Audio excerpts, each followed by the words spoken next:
Red టీవీలో మీ వ్యాపార ప్రకటనల కోసం ఈ నంబర్ని సంప్రదించండి. సార్, అధికారం కోల్పోయాక మనం కేసీఆర్ గారికి ఫ్యామిలీ పైన వరుస పెట్టి కేసులు నమోదవడం చూస్తున్నాం. అసలు ఎందుకు మరి ఇన్ని కేసులు నమోదవుతున్నాయి? రేవంత్ రెడ్డి గారు కానివ్వండి, మోదీ గారు కానివ్వండి, ఎందుకు కేసీఆర్ గారు ఫ్యామిలీని టార్గెట్ చేస్తున్నారు అనుకోవచ్చు సార్? ఎందుకంటే మామూలుగా రెండు రకాల కారణాలు కనబడతాయి. ఒకటేమో మోడీ ఎందుకు చేస్తున్నాడు, ఒకటి రేవంత్ రెడ్డి ఎందుకు చేస్తున్నాడు. మోడీ ఎందుకు చేస్తున్నాడంటే మోడీకి ఒక మోడస్ ఆపరండే, అంటే ఆయన పద్ధతి ఏంటంటే ప్రతిపక్షాలు లేని దేశం కావాలని మోడీ కోరుకుంటున్నాడు. ప్రతిపక్షాలు అనేవి ఉండకూడదు. అంటే ఇప్పుడు రష్యా ఉంది, ఫర్ ఎగ్జాంపుల్. రష్యాలో ప్రతిపక్షాలు లేదు. ప్రతిపక్ష నాయకుడిని జైలుకి పంపించి జైల్లోనే చంపించేసి తనకు పోటీగా ఇద్దరు ముగ్గురు డమ్మీల్ని నిలబెట్టి తను మొన్న ఎలక్షన్లో గెలిచాడు, పుతిన్. పుతిన్ లాంటి వాళ్ళే మోడీకి ఆదర్శం. ఇక్కడ కూడా ఇండియాలో కూడా ప్రతిపక్షం అనేది ఉండకూడదు, అన్నీ తనతోనే ఉండాలి, తను చెప్పినట్టే ఉండాలి. అట్లాగే విత్ ఇన్ ద బీజేపీలో కూడా తనకి ఎవరు కూడా వ్యతిరేకంగా మాట్లాడకూడదు. మొన్న ఒక సీనియర్ ఐఏఎస్ ఆఫీసర్, మోడీతో పనిచేసిన ఐఏఎస్ ఆఫీసర్ ఇంటర్వ్యూ చూశాను నేను, అనిల్ స్వరూప్ అని ఆయన పేరు. ఆయన ఏం చెప్తున్నాడంటే ఫస్ట్ వచ్చిన 2.5 సంవత్సరం వరకు మోడీ అధికారులతో కలిసినప్పుడు ఎక్కువగా వినేవాడు. అధికారులు ఏదన్నా ఫ్యాక్చువల్ మిస్టేక్స్ మోడీ ఏదన్నా చెప్పినప్పుడు, సార్ ఇది ఫ్యాక్చువల్ మిస్టేక్ అండి, అది కాదు ఇది అని కరెక్ట్ ఇన్ఫర్మేషన్ ఇచ్చేవాళ్ళు. ఆయన రిసీవ్ చేసుకునేవాడు. అట్లాగే వ్యూ పాయింట్ ఉంటుంది.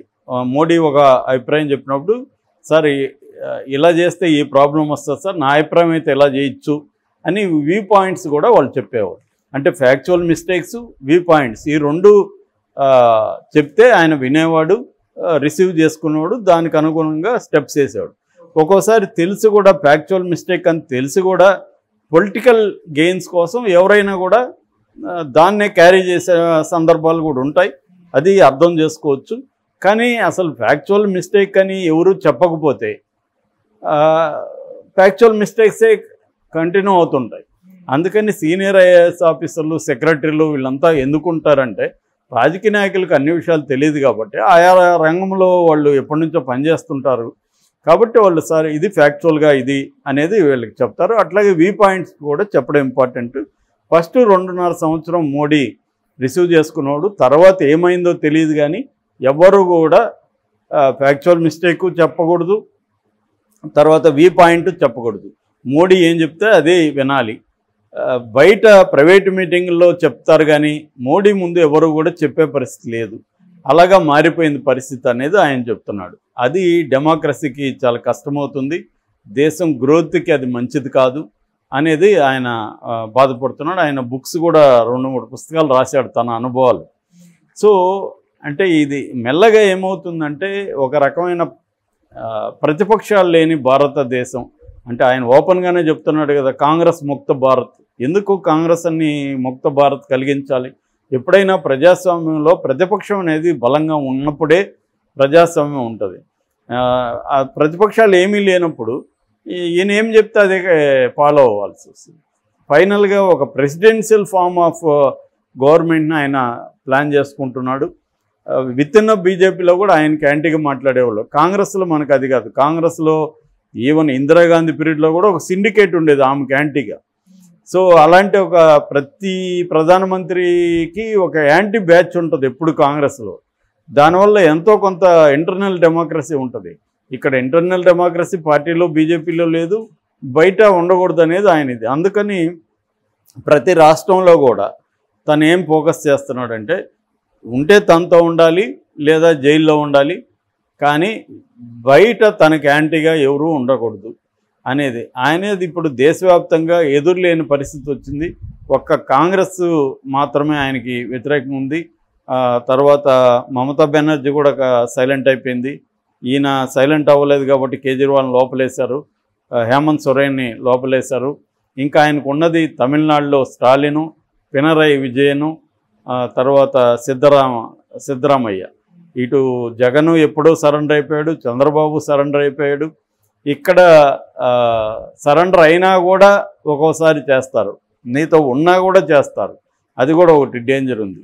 అంటే మోడీతో ఉంటే వదిలేస్తారని ఏంలే, మోడీతో ఉన్నా కూడా చేస్తారు. అంటే రీజనల్ పార్టీస్ని తొక్కేయడంలో 2 మెథడ్స్ ఉంటాయి మోడీకి.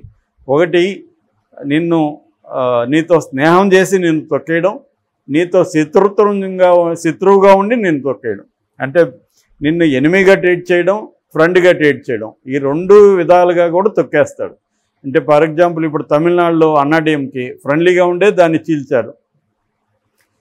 ఇప్పుడు చంద్రబాబుతో కూడా పొత్తు పెట్టుకునింది చంద్రబాబుని తొక్కేయడానికే అన్న అభిప్రాయము వితిన్ ద తెలుగుదేశంలో కూడా ఉంది. నిన్న ఆర్కే కూడా మోడీ మీద ఇవన్నీ చాలా పాయింట్స్ రాశాడు కొత్త పలుకులో. సో ఇలాగా మోడీ ఏం చేస్తున్నాడంటే కేసీఆర్ నిజానికి రాజీకి వచ్చాడు, కేసీఆర్ ఎన్డీఏలో చేరడానికి కూడా సిద్ధమయ్యాడని కూడా వార్తలు వచ్చాయి. అయినా మోడీ లేదు కేసీఆర్ని తొక్కేయాలని నిర్ణయించుకున్నాడు. ఎందుకంటే కేసీఆర్ లేదా బీఆర్ఎస్ బలహీనపడింది కాబట్టి ఆ ప్లేస్లోకి తాము రావాలనేది మోడీ ప్లాన్గా కనబడుతుంది. గతంలో ఏమో ఇక్కడ కాంగ్రెస్ను తొక్కేసి ఆ ప్లేస్లోకి మనం వద్దామని కేసీఆర్తో లోపాయికారిగా ఒప్పందం చేసుకున్నారు. కానీ అది జరగలేదు, దానివల్ల నష్టం వచ్చింది. దీని నుంచి రివ్యూ చేసుకొని కేసీఆర్ని తొక్కేసి ఆ ప్లేస్లోకి రావాలనేది మోడీకి ఉన్న అండర్స్టాండింగ్. దాన్ని మోడీ రేవంత్ రెడ్డి ద్వారా కొంత చేస్తున్నాడు, తాను డైరెక్ట్గా కొంత చేస్తున్నాడు. సో ఇది మోడీకి ఉండే లక్ష్యం.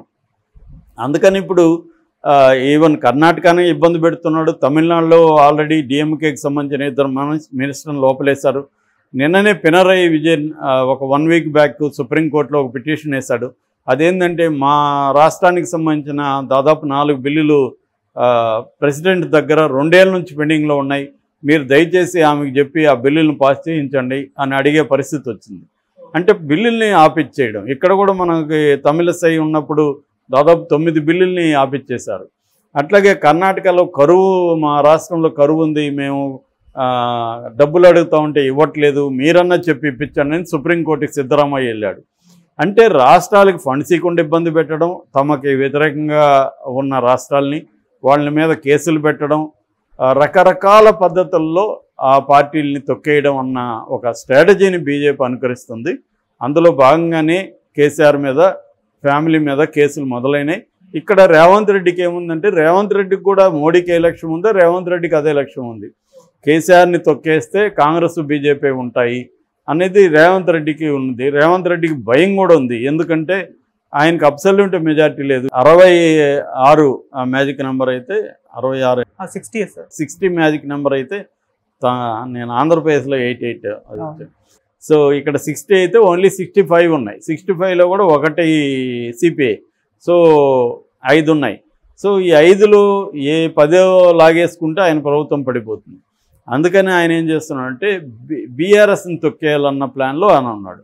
సో అందుకని వీళ్ళిద్దరు కలిసి ఏం చేస్తున్నారు, వరుసగా కేసులు పెడుతున్నారు. కాళేశ్వరం ప్రాజెక్టు ఆల్రెడీ దాని మీద విజిలెన్స్ కమిటీ రిపోర్ట్ ఇచ్చింది. ఒక దాని ఏమంటారు డ్యామ్స్కి సంబంధించిన కమిటీ దాని మీద ఇచ్చేస్తుంది విచారణ. తర్వాత ఒక మాజీ జడ్జితో విచారణ జరిపిస్తున్నారు. మరోవైపు పవర్కి సంబంధించిన కొనుగోళ్లు, యాదాద్రి భద్రాద్రి పవర్ ప్లాంట్స్లో అవకతవకలు, వీటి మీద విచారణ జరుగుతుంది. మరోవైపు ఫార్ములా ఈ రేస్కి సంబంధించిన విచారణ జరుగుతుంది. ఓఆర్ఆర్కి సంబంధించిన అలైన్మెంట్లో అవకతవకలకు సంబంధించిన విచారణ మొదలైంది. తర్వాత ఫోన్ ట్యాపింగ్కి సంబంధించిన విచారణ రోజు ఏదో ఒక టర్న్ తీసుకుంటా ఉంది. ఇలాగా కేసీఆర్ను చుట్టుముట్టే విధంగా స్కామ్స్ని బయటికి తీయడం అనేది రేవంత్ రెడ్డి ప్రభుత్వం చేస్తున్నాడు. మరోవైపు కవితను మన ఢిల్లీ లిక్కర్ స్కామ్ కేసులో అరెస్ట్ చేసింది. ఇంకోవైపు ఇప్పుడు కవిత మేనల్లుడు, అంటే కవితకు సంబంధించిన ఆడబడుచు ఆమె అఖిల, ఆమె కొడుకు మేకా చరణ్, అతన్ని అరెస్ట్ చేసే పరిస్థితులు ఉన్నారు. కొంతమంది కవితకు దగ్గర బంధువులు కూడా ఈడీ నోటీసులు ఇచ్చి అందుబాటులో ఉండమని చెప్పింది. సో వాళ్ళను కూడా మెల్లగా అరెస్ట్ చేసే అవకాశం ఉంది. కవిత భర్త అనిల్ కుమార్ని కూడా ఆల్రెడీ నోటీసులు ఇచ్చారు విచారణకి. ఈయన 10 రోజులు అడిగాడు. 10 రోజుల తర్వాత ఆయన వెళ్ళాలి. ఆయన్ని కూడా అరెస్ట్ చేసినా ఆశ్చర్యం లేదు.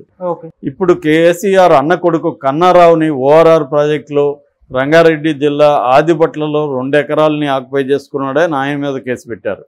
అట్లాగే మాజీ మంత్రి కేసీఆర్కు వరుసకు కొడుకు అవుతున్న సంతోష్ ఎంపీ, ఆయన మాజీ ఎంపీ, ఆయన మీద జోగనిపల్లి సంతోష్ కుమార్ ఆయన పేరు. ఆయన మీద బంజారా హిల్స్లో రోడ్ నెంబర్ 14లో 129/54 సర్వే నెంబర్లో దాదాపు 1350 చదరపు గజాల ఆక్యుపై కబ్జా చేసుకున్నాడని నవయుగ సంస్థ ఆయన మీద కేసు పెట్టింది.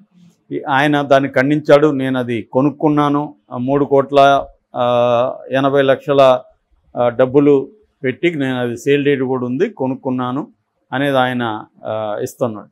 ఏదేమైనా వరుసగా కేసీఆర్ ఫ్యామిలీస్ మీద పెడుతున్నారు. నెక్స్ట్ కేటీఆర్ని, హరీష్ రావుని కూడా ఇన్వాల్వ్ చేసే అవకాశం ఉంది.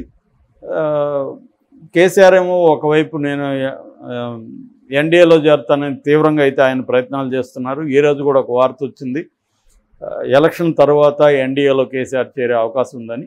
కేసీఆర్ ఎన్డీఏలో చేరితే ఈ కేసులన్నీ చప్పున ఆరిపోతాయి.